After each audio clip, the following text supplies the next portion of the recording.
সাভারে গতকাল একটা দুর্ঘটনা ঘটে গেছে। আব্দুল সাত্তার সাহেবের মেয়ে, ওনার মেয়ে ওনাকে হত্যা করেছে। হারকিউলিস ব্রো, তুই তো আইলি না। দেখ আমি আরেক হারকিউলিস, জোস লাগতেছে এই জিনিসটার সাথে। বহু বছর পর মনে হইতেছে শান্তি মিলছে আমার। সাভারে গতকাল একটা দুর্ঘটনা ঘটে গেছে। আব্দুল সাত্তার সাহেবের মেয়ে, ওনার মেয়ে ওনাকে হত্যা করেছে। মেয়েটা আবার তার ফেসবুকের ভেতরে দিছে দর্শনকারী শাস্তি এরকমই হয়।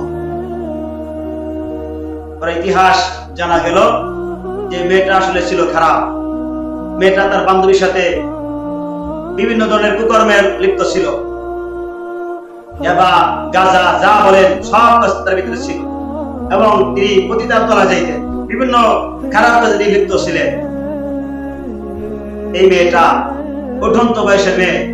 এই মেয়েকে যদি আগে থেকেই শিষ্টাচার কোরআন হাদিসের জ্ঞান দেওয়া হইতো, তাহলে ঐশীর মতন যে মেয়েটা আজ তার বাবাকে হত্যা করলো, যে ঐশী পুলিশ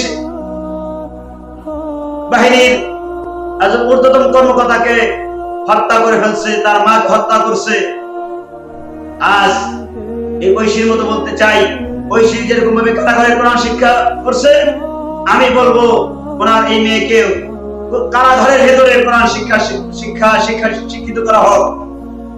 তাছাড়া যদি বাংলা জমিনে প্রত্যেকটা মসজিদ মাদ্রাসাতে কোরআনের আলো বন্ধ হয়ে যায়, প্রত্যেকটা মেয়ে তার বাবাকে হত্যা করে সেই কারাগারে গিয়ে কোরআন শিখতে বাধ্য হতে হবে।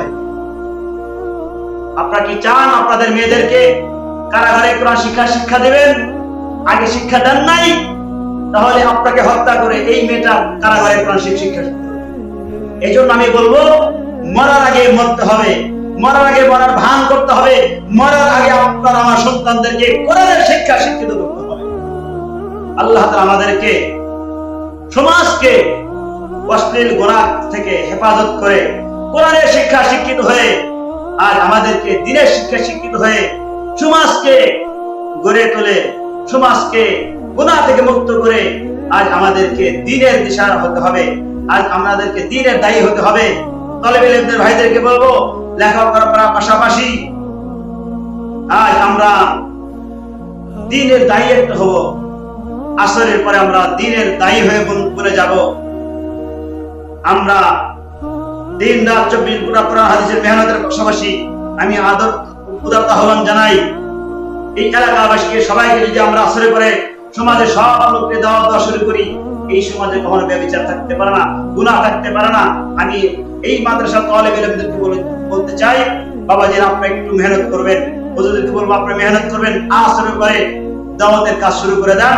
ইনশাআল্লাহ তালিম তরবিয়াত আর তালিমের মাঝেই এই দেশ সুন্দর হবে ইনশাআল্লাহ।